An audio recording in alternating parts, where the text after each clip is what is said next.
ভাবুন তো, আপনার নিজের ৯ জন সন্তান, আর আপনি সিদ্ধান্ত নিলেন তাদের মধ্যে একজনও আপনার সিংহাসনের যোগ্য না। এটা কি নিষ্ঠুরতা, নাকি ইতিহাসের সবচেয়ে বড় ত্যাগ?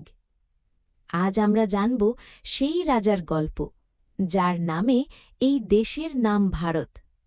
রাজা ভরতের সেই ভয়ঙ্কর সিদ্ধান্ত, যা বদলে দিয়েছিল রাজতন্ত্রের সংজ্ঞা। একটা সময় রাজ্য মানেই ছিল রক্তের উত্তরাধিকার। বাবার পরে ছেলে, এটাই ছিল নিয়ম। কেউ প্রশ্ন করত না, কেউ ভাবত না যোগ্যতা আসলেই গুরুত্বপূর্ণ কিনা। কিন্তু রাজা ভরত, তিনি ছিলেন আলাদা। তার রাজ্য শুধু বড় ছিল না, তার স্বপ্নও ছিল বিশাল। তিনি জানতেন একটা ভুল সিদ্ধান্ত মানেই পুরো সাম্রাজ্যের পতন। আর ঠিক তখনই সামনে এলো সবচেয়ে কঠিন প্রশ্ন: তার নিজের ছেলেরা কি সত্যি সিংহাসনের যোগ্য? একজন বাবা হিসেবে তার উচিত ছিল ভালোবাসা দিয়ে সিদ্ধান্ত নেওয়া, কিন্তু একজন রাজা হিসেবে তার দায়িত্ব ছিল ন্যায়ের পক্ষে থাকা। এই দুয়ের মাঝে শুরু হল ভয়ঙ্কর দ্বন্দ্ব। তিনি তার ৯ জন ছেলেকে দেখলেন, তাদের আচরণ, তাদের সিদ্ধান্ত, তাদের চরিত্র, এবং এক ভয়ঙ্কর সত্য সামনে এলো: তারা কেউই প্রস্তুত না। ক্ষমতা ছিল, কিন্তু দায়িত্ববোধ ছিল না। রক্ত ছিল রাজকীয়, কিন্তু মন ছিল দুর্বল। এখন প্রশ্ন, আপনি হলে কি করতেন? ভালোবাসার কারণে চোখ বন্ধ করে দিতেন, নাকি ভবিষ্যতের জন্য কঠিন সিদ্ধান্ত নিতেন? রাজা ভরত বেছে নিলেন দ্বিতীয় পথ। তিনি ঘোষণা করলেন তার নিজের সন্তানেদের কেউই সিংহাসনে বসবে না। এক মুহূর্তে ভেঙে গেল ১০০০ বছরের নিয়ম।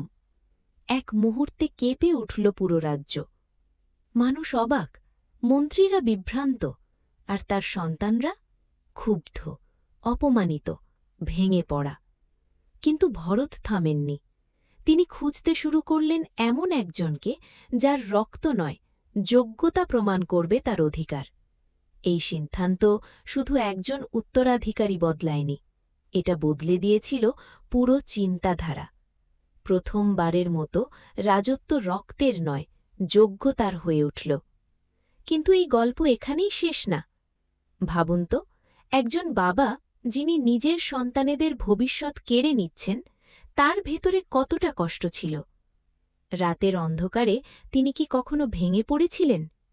এই সিদ্ধান্ত কি তাকে শক্তিশালী বানিয়েছে, নাকি ভিতরে ভিতরে তাকে ভেঙে দিয়েছে? এই জায়গাটাই সবচেয়ে ভয়ঙ্কর, কারণ এটা শুধু ইতিহাস না, এটা একটা আয়না। আজও আমাদের সমাজে কত জায়গায় যোগ্যতার বদলে সম্পর্ক চলে, কত জায়গায় অযোগ্য মানুষ শুধু নিজের লোক বলে সুযোগ পায়। আর সেই কারণেই ভরত আজও প্রাসঙ্গিক।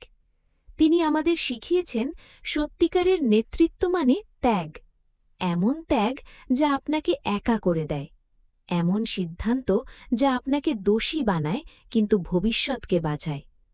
শেষে একটা প্রশ্ন রেখে যাই: আপনি যদি রাজা ভরতের জায়গায় থাকতেন, আপনার নিজের সন্তানেদের বাদ দিয়ে একজন অচেনা যোগ্য মানুষকে সিংহাসনে বসাতে পারতেন?